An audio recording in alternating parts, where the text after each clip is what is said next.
اچھا جی، اعوذ باللہ من الشیطان الرجیم، بسم اللہ الرحمن الرحیم۔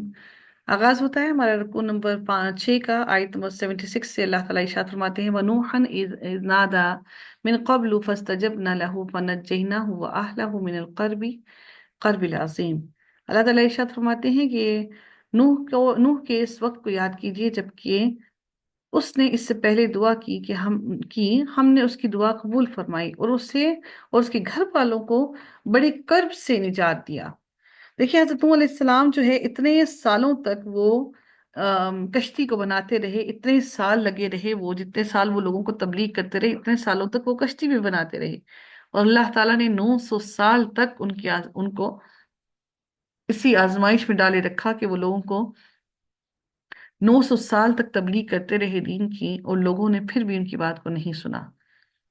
تو اس لیے اللہ تعالیٰ پھر فرماتے ہیں کہ پھر ہم نے نوح کے اس وقت کو یاد کیجیے جبکہ اس نے اس سے پہلے دعا کی، ہم نے اس کی دعا قبول فرمائی۔ جب وہ لوگوں نے نہیں سنا تو حضرت نوح علیہ السلام نے جب دعا کی تو اللہ تعالیٰ فرماتے ہیں کہ ہم نے اس کی دعا کو قبول فرمایا اور اسے اور اس کے گھر والوں کو اس بڑے کرب سے نجات دی۔ پھر اللہ تعالیٰ فرماتے ہیں وَنَصَّرْنَاهُ مِنَ الْقَوْمِ الَّذِينَ كَذَّبُوا بِآيَاتِنَا، اور جو لوگ ہماری آیتوں کو جھٹلا رہے تھے ان کے مقابلے میں ہم نے اس کی مدد کی۔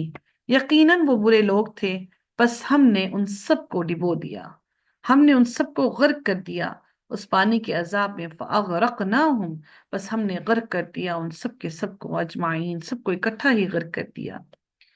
پھر اللہ تعالیٰ اگلی آیت کے اندر ارشاد فرماتے ہیں حضرت داؤد علیہ السلام کے بارے میں کہ اور داؤد اور سلیمان علیہ السلام کو یاد کیجئے جبکہ وہ کھیت کے معاملے میں فیصلہ کر رہے تھے کہ کچھ لوگوں کی بکریاں رات کو اس میں چر چک گئی تھیں اور ان کے فیصلے میں ہم موجود تھے۔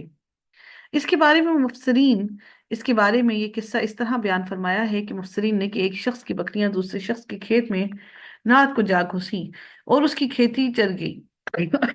اور داؤد علیہ السلام نے جو پیغمبر ہونے کے ساتھ ساتھ حکمران بھی تھے، فیصلہ دیا کہ بکریاں کھیت والا لے لے تاکہ اس کے نقصان کی تلافی ہو جائے۔ حضرت سلیمان علیہ السلام نے اس فیصلے سے اختلاف کیا اور یہ فیصلہ دیا کہ بکریاں کچھ عرصے کے لیے کھیتی کے مالک کو دے دی جائیں، وہ ان سے فائدہ حاصل کرے اور کھیتی بکری والے کے سپرد کر دی جائے تاکہ وہ کھیتی کی آبپاشی اور دیکھ بھال کر کے اسے صحیح کرے۔ جب وہ اس حالت میں آ جائے تو جو بکریوں کے چرنے سے پہلے تھی تو کھیتی والے کو اور بکریاں بکری والے کو واپس کر دی جائیں۔ پہلے فیصلے کے مقابلے میں دوسرا فیصلہ اس لحاظ سے زیادہ بہتر تھا کہ اس میں کسی کو بھی اپنی چیز سے محروم ہونا نہیں پڑا، جبکہ پہلے فیصلے میں بکری والے اپنی بکریوں سے محروم کر دیے گئے۔ تاہم اللہ تعالیٰ نے حضرت داؤد علیہ السلام کی بھی تعریف کی اور فرمایا کہ ہم نے ہر ایک کو، یعنی حضرت داؤد علیہ السلام اور سلیمان علیہ السلام دونوں کو علم اور حکمت سے نوازا تھا۔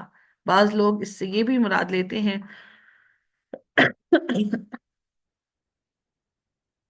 کہ ہر مجتہد جو ہوتا ہے، جو فیصلہ کرتا ہے، وہ اس کا فیصلہ درست ہی ہوتا ہے، اور امام شوکانی فرماتے ہیں کہ یہ دعویٰ درست نہیں ہے۔ کسی ایک معاملے میں دو الگ الگ متضاد الگ الگ فیصلہ کرنے والے دو مجتہد بیک وقت دونوں مسیب نہیں ہو سکتے ہیں، دونوں درست نہیں ہو سکتے ہیں۔ ان میں ضرور ایک مسیب یعنی کہ درست فیصلہ کرنے والا ہوگا اور دوسرا فیصلہ کرنے والا غلط فیصلے پر ہوگا۔ البتہ یہ الگ بات ہے کہ مجتہد جو ہوتا ہے وہ عند اللہ گناہگار نہیں ہوگا۔ اگر وہ غلط بھی فیصلہ کرے گا تو وہ اپنے عقل اور سمجھ کے حساب سے فیصلہ کرے گا، بلکہ اجر اللہ تعالیٰ پھر دونوں کو ہی دے گا۔ اس لیے اللہ تعالیٰ نے دونوں کے بارے میں یہاں پر ارشاد فرمایا کہ داؤد و سلیمان، کہ وہ جب دونوں اذ یحکمانی کے فیصلہ کر رہے تھے فی الحرث کھیتی کے بارے میں، اذ نفشت فیہ غنم القوم، کہ جب وہ بکریاں چر گئی تھیں اس کی کھیتی کو، وَكُنَّا لِحُكْمِهِمْ شَاهِدِينَ، تو اللہ تعالیٰ فرماتے ہیں کہ ان کے فیصلے میں ہم موجود تھے۔ فَفَهَّمْنَاهَا سُلَيْمَانَ وَكُلًّا آتَيْنَا حُكْمًا وَعِلْمًا وَسَخَّرْنَا مَعَ دَاوُودَ الْجِبَالَ يُسَبِّحْنَ وَالطَّيْرَ وَكُنَّا فَاعِلِينَ۔ اللہ تعالیٰ پھر ارشاد فرماتے ہیں کہ ہم نے اس کا صحیح فیصلہ سلیمان کو سمجھا دیا، فہم عطا کر دیا ہم نے اس فیصلے کا سلیمان علیہ السلام کو۔ وَكُلًّا آتَيْنَا حُكْمًا وَعِلْمًا، اللہ تعالیٰ فرماتے ہیں ہاں ہر ایک کو ہم نے حکم اور علم دے رکھا تھا۔ حکمت، اللہ تعالیٰ فرماتے ہیں کہ حکمت اور علم دے رکھا تھا دونوں کو۔ اور داؤد کتابیں ہم نے پہاڑ کر دیے۔ وَسَخَّرْنَا مَعَ دَاوُودَ الْجِبَالَ، کہ ہم نے داؤد کے تابع کر دیے پہاڑوں کو۔ یُسَبِّحْنَ وَالطَّيْرَ، اور اللہ تعالیٰ فرماتے ہیں کہ جو پہاڑ اور پرندے جو تسبیح کرتے تھے، اور پرندے بھی اللہ تعالیٰ نے وہ بھی ان کے تابع کر دیے۔ وَكُنَّا فَاعِلِينَ، ہم کرنے والے ہی تھے۔ اللہ تعالیٰ فرماتے ہیں اور ہم ایسا کرنے والے ہی تھے۔ یعنی اس سے مراد کیا ہے کہ پہاڑ ان کی تسبیح کی آواز سے گونج اٹھتے تھے، کیونکہ اس میں کوئی اعجاز ہی باقی نہیں رہتا تھا۔ اور یہ آپ لوگ جانتے ہیں ایک بات کو کہ جب پہاڑوں پہ جب اونچی آواز جاتی ہے تو وہ ایک ایکو ساؤنڈ پروڈیوس کرتی ہے۔ تو اس سے مراد یہ بھی لی جا سکتی ہے کہ وہ ایک ایکو ساؤنڈ جو ہے وہ پروڈیوس ہوتی تھی، اور اس سے مراد یہ بھی ہو سکتی ہے کہ اللہ تعالیٰ بہتر جانتا ہے کہ حضرت داؤد علیہ السلام کے ساتھ پہاڑ بھی اللہ تعالیٰ کی حمد و ثنا بیان کرنا شروع کر دیتے تھے۔ اب پرندوں سے مراد یہ ہے کہ یعنی پرندے بھی داؤد علیہ السلام کی آواز سن کر اللہ تعالیٰ کی تسبیح کرنے لگتے تھے۔ وَالطَّيْرَ جو ہے یعنی اس سے مراد کیا ہے کہ وہ بھی پہاڑ بھی اور یہ بھی اللہ تعالیٰ کی تسبیح بیان کرنا شروع کر دیتے تھے۔ پھر اللہ تعالیٰ پھر ارشاد فرماتے ہیں کہ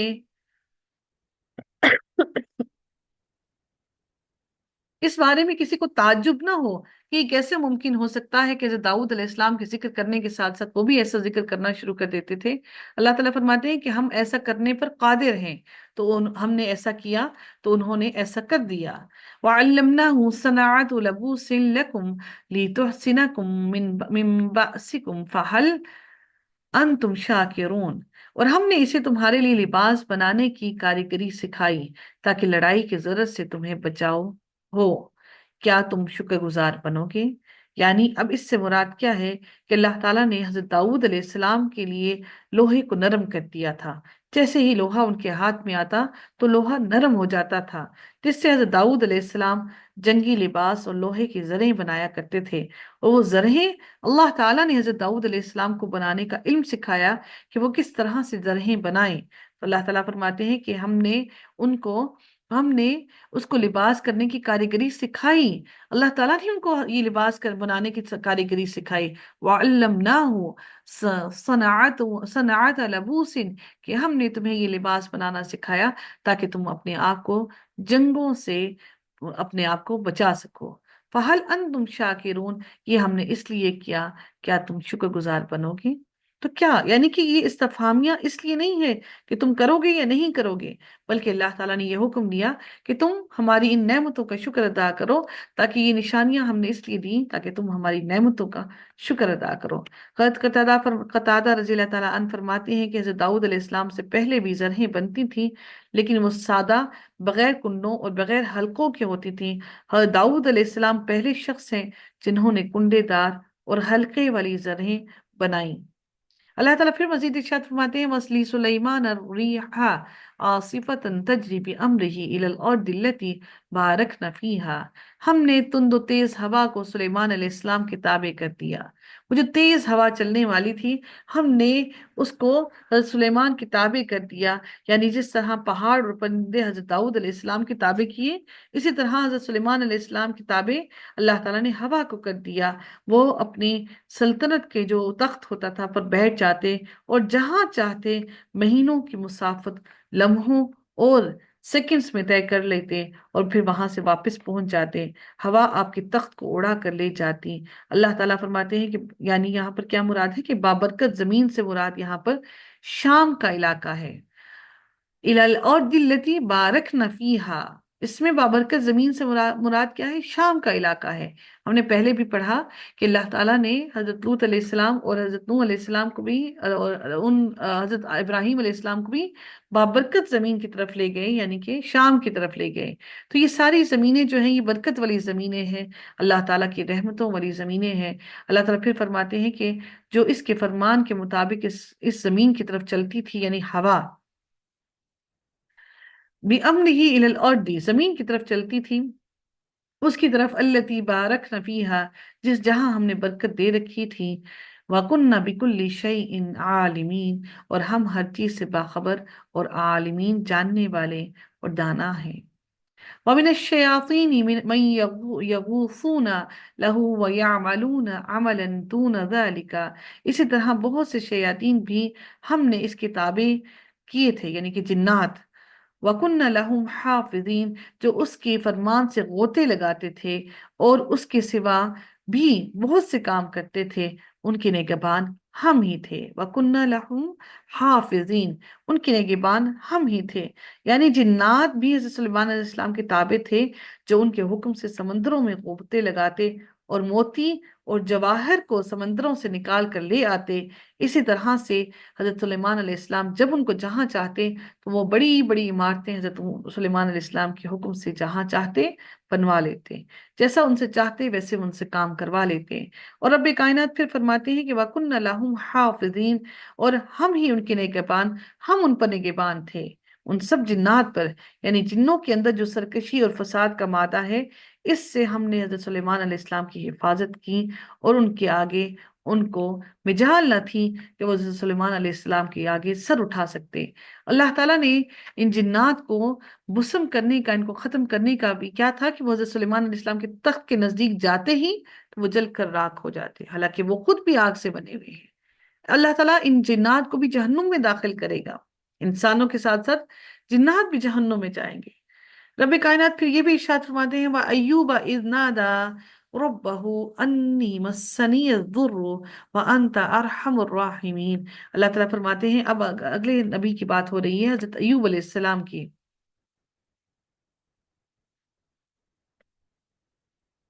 اللہ تعالیٰ فرماتے ہیں کہ آمین سم آمین، اللہ تعالیٰ فرماتے ہیں ایوب علیہ السلام کی اس حالت کو یاد کرو جبکہ اس نے اپنے پروردگار کو پکارا کہ مجھے یہ بیماری لگ گئی ہے، اور تو رحم کرنے والوں سے زیادہ رحم کرنے والا ہے۔ انی مسنی الضر، کہ مجھے یہ بیماری لگ گئی ہے، وانت ارحم الراحمین، کہ تو ہی رحم کرنے والوں میں سب سے زیادہ رحم کرنے والا ہے۔ اللہ تعالیٰ نے حضرت ایوب علیہ السلام کو صابر کہا ہے، اس کا مطلب یہ نہیں، یہ ہے کہ انہیں سخت آزمائشوں میں ڈالا گیا جن میں انہوں نے صبر و شکر کا دامن ہاتھ سے ہرگز نہیں چھوڑا۔ یا آزمائشیں اور تکلیفیں کیا تھیں اس کے بارے میں کوئی مستند بات نہیں ملتی ہے، تاہم قرآن کے انداز بیان سے معلوم ہوتا ہے کہ اللہ تعالیٰ نے انہیں مال اور دولت اور دنیا اور اولاد، ہر چیز سے اللہ تعالیٰ نے حضرت ایوب علیہ السلام کو آزمایا۔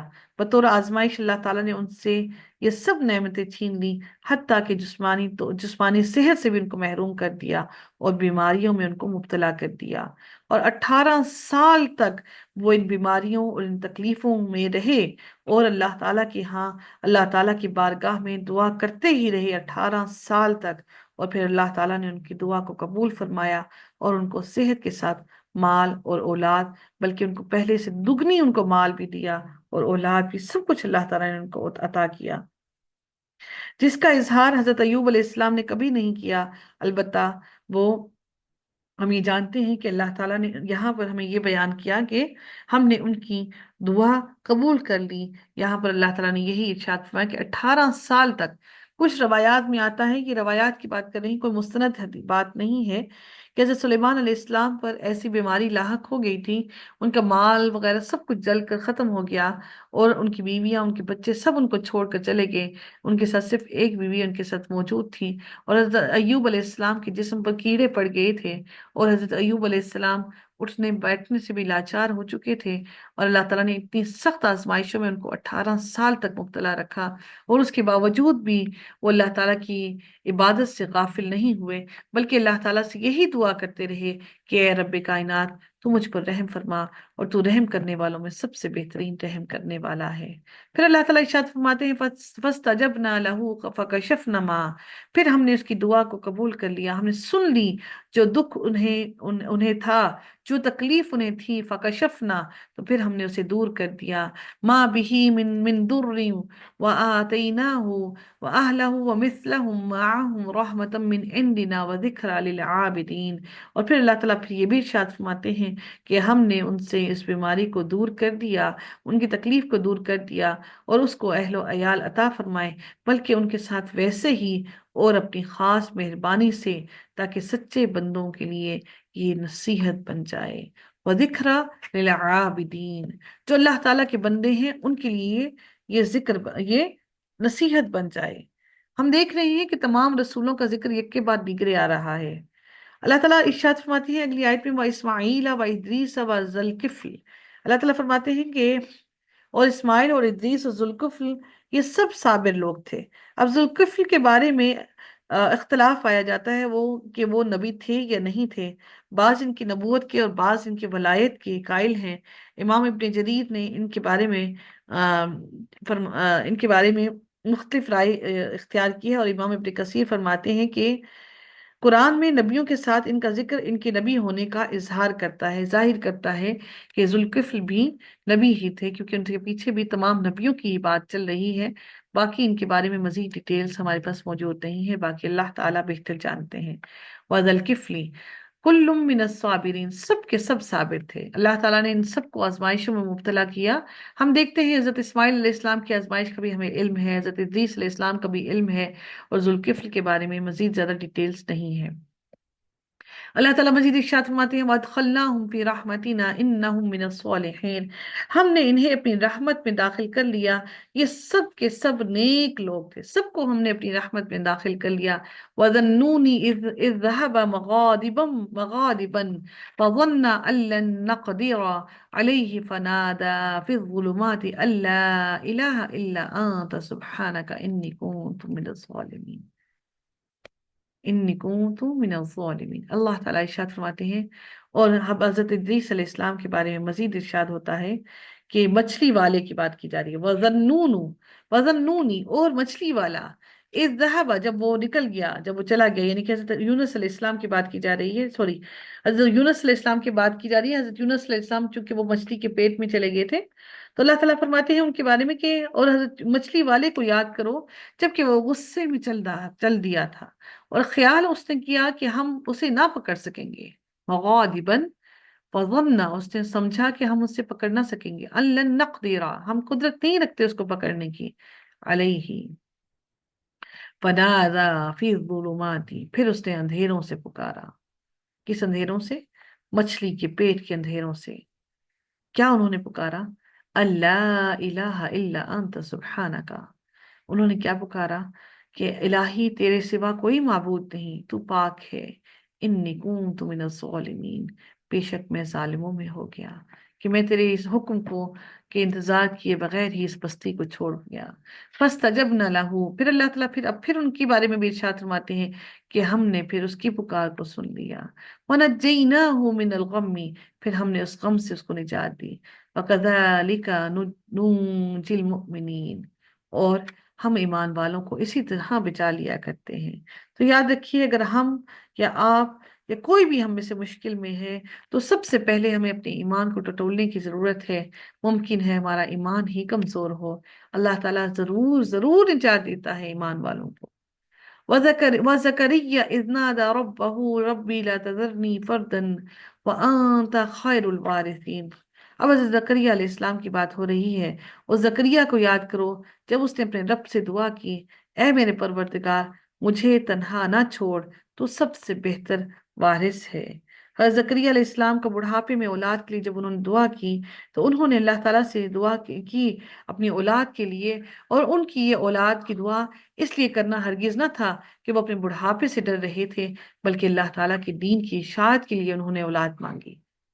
اللہ تعالیٰ پھر ارشاد فرماتے ہیں، فاستجبنا لہ، پھر ہم نے اس کی بھی دعا سن لی، ووہبنا لہ یحییٰ، اور پھر ہم نے اس کو یحییٰ عطا کیا، واصلحنا لہ زوجہ، اور وہ جو بیوی ان کی بانجھ تھی، اللہ تعالیٰ نے ان کی ان بانجھ بیوی کو درست کر دیا، اور ان کی بیوی کو ان کے لیے درست کر دیا، یعنی وہ جو بانجھ عورت تھی جس میں سے اولاد نہیں ہو سکتی تھی، اللہ تعالیٰ نے ان کو ان کے لیے درست کر دیا، اور اس میں سے اللہ نے ان کو اولاد عطا کی۔